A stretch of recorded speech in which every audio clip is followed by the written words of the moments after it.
Ang kabataan, ang pag-asa ng bayan.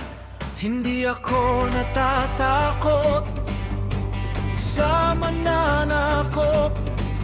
Mas natatakot ako sa kamangmangan ng aking bayan. Walang mang-aalipin kung walang paaalipin. Ang hindi marunong lumingon sa pinanggalingan ay hindi makakarating sa paroroonan.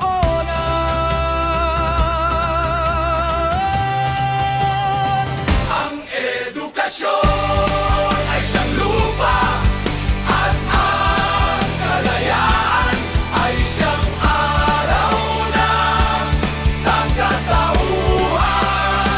Ang edukasyon ay siyang lupa at ang kalayaan ay siyang araw ng sangkatauhan.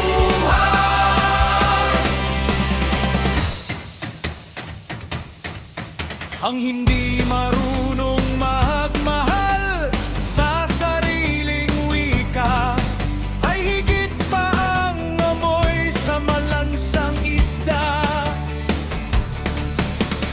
He who would love much has also much to suffer.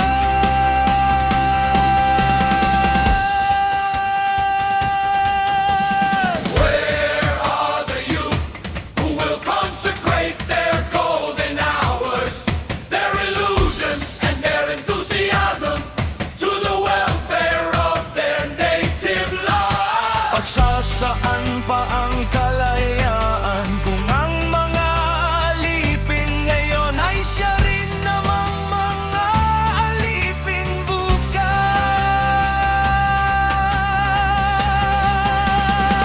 Ang edukasyon ay siyang lupa at ang kalayaan ay siyang araw ng sangkatauhan. Ang edukasyon ay siyang lupa at ang kalayaan ay siyang araw ng sangkatauhan.